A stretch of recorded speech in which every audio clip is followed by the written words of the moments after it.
the night that changed everything. Please subscribe to our channel, comment, like and share our videos with your friends and loved ones. The luxury penthouse, suite shimmered with golden light from a crystal chandelier. Silence filled the space, elegant, thick and tense. Outside, the city skyline glittered like 1,000 secrets kept under wraps. Liana Hart stood still, blindfolded, at the center of it all. She hadn't worn anything extravagant, just a simple silk robe that clung to her curves like whispers. Her small hands trembled at her sides, clenching and unclenching, as if willing her courage to stay. She had never imagined her life would lead here. A girl raised in comfort and class. A daughter of one of the wealthiest families in Eastcliff.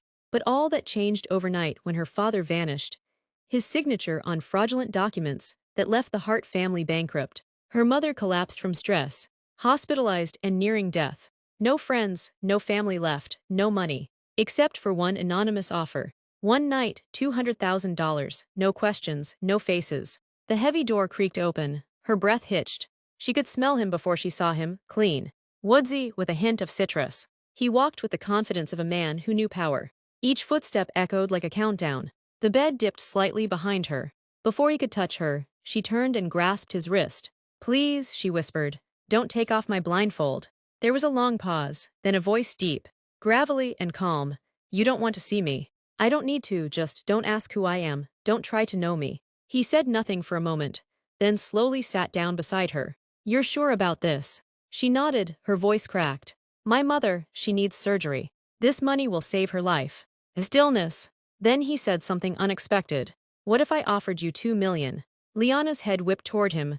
"What?" "I need a child, not a wife, not a relationship. Just an heir. You disappear after the birth. You get your money, I get my child." Her world tilted. $2 million. It would pay for her mother's treatment, her sister's school, and their freedom from shame. I agree," she whispered. The man stood, towering over her. He leaned down, brushing a lock of hair from her cheek. "Good girl." And the night began. The morning light trickled through the curtains like a soft betrayal. Liana blinked slowly, her lashes brushing the edge of the blindfold still covering her eyes. She lay still, her body aching, her emotions even more so. Every sound felt amplified, the rustle of sheets, the soft hum of the city waking up far below the penthouse, and the silence of the man who had changed her life in a single night. She reached out instinctively, but the space beside her was cold. He was gone. She sat up slowly, hands trembling as she removed the blindfold. The lavish room came into view, immaculate, as though nothing had happened. On the glass table beside the bed sat a sealed envelope and a small black box. She picked up the envelope first. Inside was a cashier's check. $2 million. Just like he'd promised. Her breath caught in her throat. The small box held a gold locket. No inscription. Just a single diamond embedded in the center and a blank note. "For the child, if there is one. No need to find me." Liana stared at the simple initial. D. That was all she'd ever know of him. No name, no number. Just a stranger with a haunted voice and a complicated need. She should have felt relief, gratitude, maybe even freedom. But instead, she felt hollow. This wasn't who she was. She wasn't some mistress in the shadows. A forgotten figure in a stranger's life. But she'd done what she had to. For her mother, for Ava, for the chance to rewrite a future. She took a shower, dressed in her plain clothes, and slipped out through the service elevator, as instructed. Her hair was tucked under a hoodie, her eyes hidden behind oversized sunglasses. No one stopped her, no one even looked at her. By the time she reached the hospital later that morning, she had paid the deposit for her mother's emergency surgery. She used the rest to pay off debts, relocate her sister to a new school, and lease a small apartment in a town miles away from Eastcliff. She changed her name, buried her past, burned every photo, connecting her to the Hart family legacy. And just as quickly as she had fallen from grace, Liana Hart ceased to exist. The rain tapped gently against the windowpane as Liana stared at the grainy ultrasound image in her hand. Her fingers shook, not from the cold, but from the overwhelming mix of emotions that churned beneath her calm exterior. Tucked away in a small town 2 hours from Eastcliff, her life had become a pattern of quiet survival. She now went by Alina Rivers, a name she had pulled from an old novel, and lived in a modest second-floor apartment above a flower shop. The world thought she was just a single woman, starting over in a new place. No one asked about her past, no one knew her secrets, and that was exactly how she needed it. Her mother, now recovering from surgery, lived with her, The woman was weaker than before. Her body healing but her spirit fragile. The scandal had shattered her, losing everything. Watching her husband disappear, then nearly dying from the stress. But she had no idea what Liana had done to save her. She couldn't know. Ava, her younger sister, was in medical school on a full scholarship. Liana secured with fake documents and favors. Smart, driven, and always looking up to her big sister.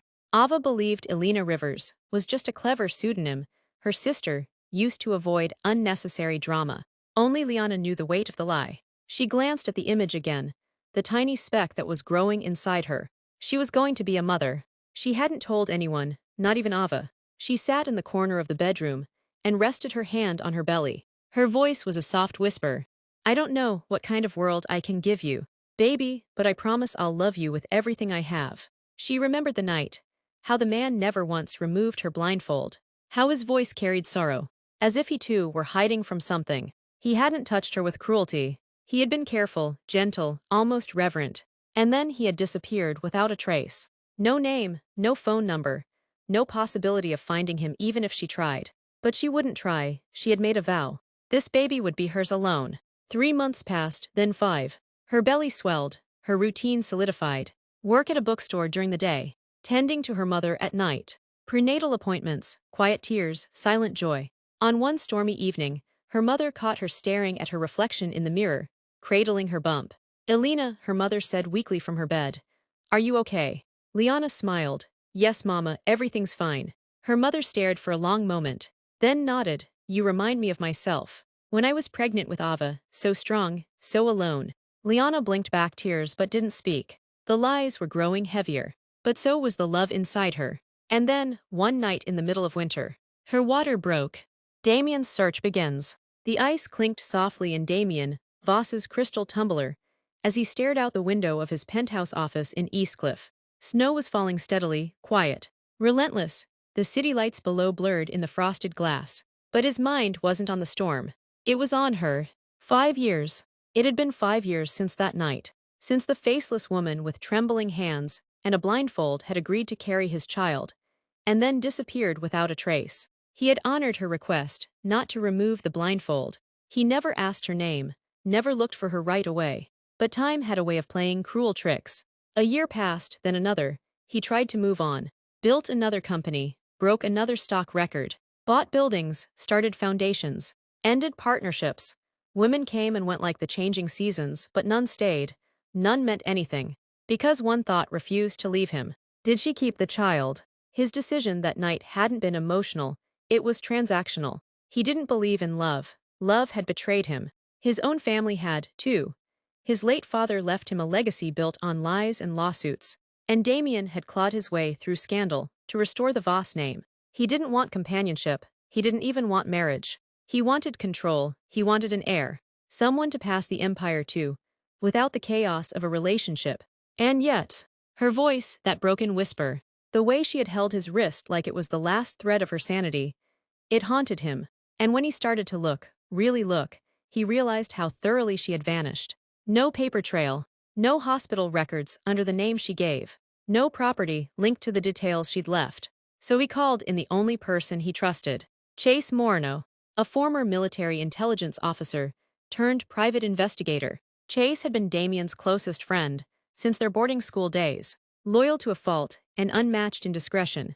Damien now sat behind his desk, fingers steepled, as Chase dropped a thick manila folder on the desk. 5 years, Chase muttered. You're still looking. I can't let it go, Damien said without emotion. I want to know if she had the child.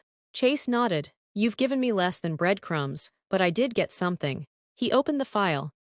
Inside were several photos, mostly blurry surveillance footage and birth records of women who had given birth around that time using aliases. This one, Chase said, pointing to a single sheet. Elena Rivers, no previous history, no relatives listed, gave birth in a clinic outside Eastcliff. Then moved immediately, no forward address. Damien's eyes narrowed. What do we know? Nothing yet, but something's off about her paperwork. It's clean, too clean, could be fake ID. Damien's heartbeat kicked. What about the child? Female, birth weight suggests full term, no father listed. Damien closed the file and looked out the window again. Something stirred in his chest, a rare feeling. Hope. Not for love, but for truce. I want everything on her, he said quietly. Where she is, what she looks like. Where the child is now. I want to know if she's mine. Chase nodded and stood. You really think she kept the baby? Damien's voice dropped to a whisper. I'd know if she didn't. 5 years later, a child's laughter echoed through the crowded courtyard of Rosefield Academy, a prestigious early learning school nestled in a quiet suburb far from the chaos of Eastcliff. Little Amira Rivers ran toward the swing set, her long black curls bouncing behind her like waves in motion. She wore a pink cardigan and tiny black boots, her wide hazel eyes sparkling with mischief. She was 5 years old, smart, inquisitive, kind, and the splitting image of a man she'd never met. Liana, still living as Alina Rivers, watched her from a nearby bench, a thermos of coffee in her hands, and a soft smile on her face. Her hair was pulled into a low bun, and the soft lines around her eyes told a story of survival and sleepless nights. Motherhood had changed her. It had softened her, deepened her strength, and sharpened her instincts. Every day was a silent prayer for peace, peace from the past, peace from the fear of being found. She had built a careful life in this new town. She worked part-time at a publishing house, freelanced as an editor, and tutored occasionally on the side. Amira's school was expensive, but the remainder of the money from that night had kept them afloat. Still, she lived modestly, not because she had to, but because she wanted to. She didn't want to attract attention, especially not his. Mommy! Amira came rushing over, throwing her arms around Liana's legs. Liana bent down and scooped her up, pressing a kiss to her cheek. You tired already? No, Amira giggled. But Mia said her daddy is taking her to the museum, and I want to go too. Liana smiled softly. We'll go this weekend, just the two of us. Amira pouted. Can't we have a daddy too? Liana froze. She had always known this day would come, the day her daughter asked about him, the man whose voice still lingered in her dreams, the man who had paid her to carry his child, then vanished into nothingness. She took a deep breath. Sweetheart, not all families look the same. Remember, we have each other. And Grandma and Aunt Ava, that's a lot of love. Amira tilted her head. But do I have a daddy? Liana paused, then nodded. You do, he's far away. Is he nice? I think so, Liana whispered. I hope so. Amira leaned her head on her mother's shoulder, satisfied for now. But Liana's heart ached, because if Damien ever found out, what would he do? What right did he even have? He didn't ask for updates, he never looked for her. At least, she thought he hadn't. Meanwhile, Damien Voss tapped a single finger against the armrest of his leather chair. His office had changed, his companies had grown, but his mind was still on her. Chase returned that afternoon, a laptop in hand, and a grim expression on his face. I think I found something. Damien sat up instantly. Go on. Chase opened the laptop and played a short, silent video. It was drone footage from a private security check in a suburb outside Eastcliff. A woman, dark hair, tied back, stood at a playground gate watching a little girl swing. Damien leaned forward. The child's curls, her posture, even the tilt of her head. His heart slammed once against his ribs. I ran facial enhancement, Chase said. The woman's ID says Alina Rivers, but the match against Liana Hart's old photos is nearly 89%. I think it's her. Damien stared at the screen in silence. He could barely breathe. She had the child. She did, Chase confirmed. And sir, I think she's your daughter. Damien Voss didn't know what to expect. He wasn't a man ruled by emotion, at least. Not anymore. He made billion-dollar decisions with a glance. Bought and sold companies before breakfast. He controlled outcomes, avoided chaos, kept his life as ordered as the suits in his closet. But none of that prepared him for the moment he first saw her. The child. His daughter. She was small, vibrant, and radiant in a way that pierced through the cold iron wall around his heart. He watched from across the street, sitting behind the tinted glass of his black Range Rover, the engine off, his world standing still. Chase sat in the passenger seat, saying nothing. He knew better than to interrupt this moment. The little girl was laughing with other kids, near the fountain, in front of Rosefield Academy. Her black curls bounced with every step. She wore a bright yellow jacket with a sunflower pin on the collar. She had her mother's face, soft and graceful. But those eyes, they were his. Damien's throat tightened. A strange warmth spread through his chest and threatened to undo him. He didn't know her name, didn't know what she liked to eat or if she had nightmares or what song she danced to in the kitchen. But she was his. He knew it with a certainty that stunned him. And then he saw her. Liana, no. Alina walking briskly toward the playground gate. Her hair was pulled into a loose braid, and she wore simple jeans and a gray coat. There was no makeup, no jewelry, nothing flashy or familiar. But he knew her instantly. Even after 5 years, she moved the same. Shoulders held high, eyes scanning for danger. She didn't look like the broken girl he remembered. She looked stronger, wiser, fierce. Damien watched as she knelt to hug the girl, his daughter, and helped her into her coat. She wiped something from the child's cheek and kissed her forehead. It was such a simple, everyday gesture. But it gutted him. That should have been his moment too. He clenched his jaw. She never told me. Chase shifted slightly. She didn't know who you were. She was blindfolded. She honored your request to disappear. Damien looked away from the window. She made a choice about my child. And now you have a choice, Chase said quietly. You want to confront her. Damien didn't answer right away. His hands gripped the steering wheel. No, not yet, he said finally. I want to watch, learn, understand who she is now, and who my daughter is. Chase arched a brow. You're playing this slow. Damien's voice was low. This isn't a business deal, this is blood. He couldn't just walk in, demand answers, and throw their world into chaos. He needed to know if Liana had raised their daughter with love. If she'd lied, if she'd been forced to hide. Because if she hadn't told him the truth for selfish reasons, he would never forgive her. The kettle whistled softly in the kitchen of the modest apartment above the flower shop. Liana stood at the stove, absent-mindedly stirring honey into a cup of herbal tea while her thoughts churned, unsettled. She hadn't been able to shake the feeling. For the past few days, something had shifted. Not in her surroundings, they were the same as always. Cozy, quiet, tucked away, but something inside her was different. A persistent twinge in her gut. A whisper of unease. Like she was being watched. She chalked it up to paranoia. After all, she had built this life from scratch. Changed her name, buried her past. She hadn't used her real credentials in years. Amira's records listed a fabricated father's name and a doctored birth certificate. She'd made sure no trail could lead back to that night. Still, her instincts had always been sharp, and they were flaring now. She carried the tea into the living room and sat on the couch, glancing over at Amira, playing with building blocks on the carpet.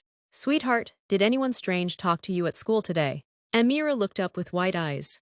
No, why? Liana forced a smile. Just checking. Did anyone ask your name or give you anything?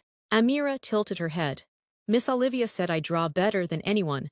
That was the only thing. Liana chuckled, tension easing a little. Well, she's not wrong. But once Amira turned back to her blocks, Liana's smile faded. She stood, walked to the window, and pulled the curtain back just slightly. Nothing unusual, no unfamiliar cars. No one staring up, just the hum of normal life. Still, the feeling wouldn't leave. She turned and walked to the bookshelf, pulling down a small lockbox, hidden behind a row of encyclopedias. Inside were the remnants of her past. The original contract from the hotel, the locket Damien had left, and the unused second cashier's check. She hadn't cashed that one. The $2 million had felt like too much, a price for something that could never be bought. Her fingers traced the edges of the locket. It had remained closed all these years. She had never worn it, never showed it to Amira. But now, it felt like a ticking clock. What if he found her? What if he already had?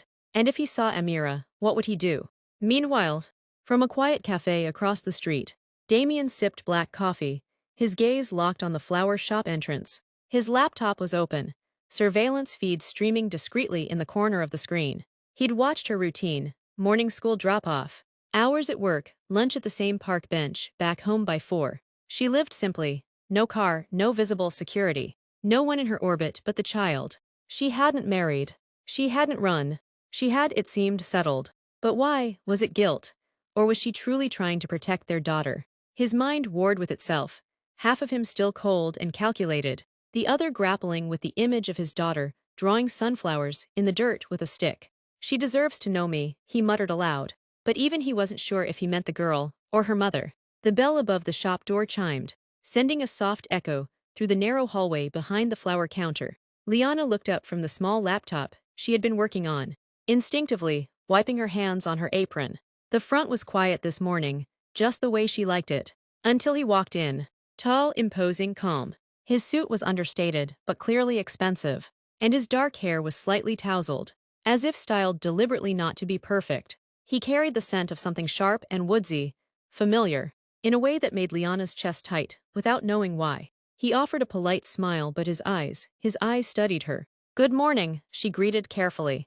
"Looking for anything special?" "Yes," he said smoothly. "Actually, I was hoping to speak to the shop manager. I was told there might be part-time editing opportunities connected to your publishing partner upstairs." Liana blinked. "You're interested in editing?" He nodded. "Freelance. I've recently relocated to this area, and someone at the university mentioned this shop had ties to small literary presses." She hesitated. "That would be me. I help filter manuscripts for Heart and Hollow Press. We do contract remote editors for smaller projects." A strange flutter danced in her stomach. Something about him felt unsettlingly familiar, not his face exactly, but his presence. The rhythm of his voice, his quiet intensity. "Name?" she asked, masking her caution with professionalism. He extended a hand. "Darren Cole." Her heart stuttered for half a second. Not Damien, but close. She took his hand briefly. "Alina Rivers." He already knew that. But Liana had no idea the man standing in front of her wasn't Darren Cole at all. He was Damien Voss, walking into her world under a name borrowed from an old college alias, a name he hadn't used in over a decade. And now he was watching her up close. Not just the woman who'd carried his child, but the woman who had raised her, alone. Later that evening, Damien sat at a nearby rooftop bar, laptop open, fingers flying over keys as he sent encrypted notes to Chase. "Contact at Rosefield confirmed. Daughter's name is Amira Rivers. No father listed. School records are clean. Teachers speak highly of the mother. Elina works part-time at a flower shop, volunteers at the library, and edits for indie presses." He paused, then added, "She's not running. She's living." He didn't know whether that infuriated him or impressed him. All he knew was that he couldn't walk away now. Back at the apartment, Liana tucked Amira into bed, pressing a kiss to her forehead, before sitting silently at the edge of the bed. Her thoughts spun. Something about that man Darren Cole lingered. He had eyes that watched like they knew her, a calmness too similar to a voice that haunted her dreams. She shook the feeling off. He was just another freelancer looking for work. Right. 2 days later, the air in the flower shop felt thicker than usual. Liana couldn't explain it, but something had her on edge again, like the universe was holding its breath. She was in the back, arranging stems into bouquets for a last-minute wedding order when the bell above the door chimed. A chill swept down her spine before she even turned around. He was back. Darren Cole, wearing a navy button-down shirt and charcoal slacks. He looked effortlessly elegant, too put together for this sleepy town. His presence filled the room like an old perfume, faint but unforgettable. Liana placed the bouquet gently into the wrapping paper and made her way to the front, her expression calm but guarded. "Mr. Cole," she said with a polite nod. "Did you need help with something?" "I was hoping you'd have a moment," he replied, flashing that slow, almost polite smile again. "About the editing role. You mentioned project availability." Liana motioned toward the side counter where a tablet sat. "We mostly offer smaller contracts, poetry chapbooks, memoir excerpts, nothing major." "That's fine," he replied, sitting across from her. "I'm more interested in stories than paychecks right now." Her eyes narrowed ever so slightly. "What kind of stories?" He smiled, fingers tapping lightly on the table. "The ones people are afraid to tell." There it was again, that strange, gnawing sense that he knew more than he was saying. "You're not from around here," she stated carefully, testing the waters. "No," he admitted easily. "I've been moving around for a while. Needed a quieter life after a few losses." She froze briefly at the word. "Losses." He said it like someone who had truly experienced grief. And there was something in his eyes when he looked at her. Not recognition, but curiosity. Not lust, but history, like he was searching for a chapter he couldn't remember. "You seem familiar," she found herself saying before she could stop the words. He leaned in slightly, watching her closely. "Do I?" Liana tried to cover. "Maybe just your voice. You sound like someone I used to know." Damien's pulse quickened. So did hers. But neither said another word about it. Instead, she handed him a clipboard with the editorial contract. "Fill this out. You can send a writing sample to the email listed here." He nodded, but didn't look at the paper. His eyes were still on her. "You're a mother, aren't you?" he asked softly. Liana stiffened. "Excuse me." "I saw the drawing near the register. The little girl in the yellow jacket." Liana's throat tightened. "That's my daughter, yes. She's beautiful." Her instinct flared like fire. "How do you know what she was wearing?" Damien blinked once, too calmly. "It was on the drawing. She wrote it in the corner." Liana quickly turned to check. Sure enough, scrawled in childish letters were the words, "Me in my favorite yellow jacket." She relaxed slightly, but the warning bells inside her didn't quiet. She had lived in fear for 5 years. She knew when someone was hiding something, and Darren Cole was hiding something. But so was she. That night, Damien lay in a dark hotel room, one arm draped over his forehead, as he stared at the ceiling. He had sat face to face with her, close enough to see the small scar just below her jawline, the same one he remembered tracing with his thumb all those years ago. But he said nothing, because he wasn't ready. Not yet. If he confronted her now, she'd run. He didn't want to scare her, or worse, lose her and the child forever. No, he would wait, watch, dig. And then, when the time was right, he would reclaim what was his. The scent of chamomile tea and old books filled the tiny apartment that Liana and her daughter called home. Soft jazz played in the background, barely audible over the rhythmic tapping of keys from Ava's laptop. She was visiting for the weekend, a rare break from her final year at med school. Liana sat across from her, pretending to read, but her mind was miles away. Ever since Darren Cole walked into her life, she hadn't slept properly. Her smile came easier than it felt, and her laughter, especially around Amira, was mostly muscle memory now. But Ava could always tell. "You're doing that thing again," Ava said suddenly, without looking up. Liana blinked. "What thing?" Staring into the void like it just told you your secrets aren't safe anymore. Liana chuckled softly, but the words hit a little too close to home. "I met someone," she said cautiously. Ava finally looked up. "A man." Liana nodded slowly. "A client. Said he was a freelance editor. He's polite, observant, too observant." Ava raised a brow. "And what exactly is the problem?" "He feels familiar," Liana confessed. "Not in the obvious way, just his presence, his voice, the way he watches me. Like he's not just looking at me but through me." Ava leaned forward, intrigued now. "Are you scared?" Liana hesitated. "I don't know," she admitted. "I feel like I should be." There was silence between them. Then Ava asked, "Is this about that night again?" Liana's fingers tensed around her teacup. "You promised never to bring it up," she whispered. "I didn't promise not to worry." Ava replied gently, "You saved Mom. You gave everything up. You raised Amira with no help and no regrets. But what if that man really was more than just a stranger?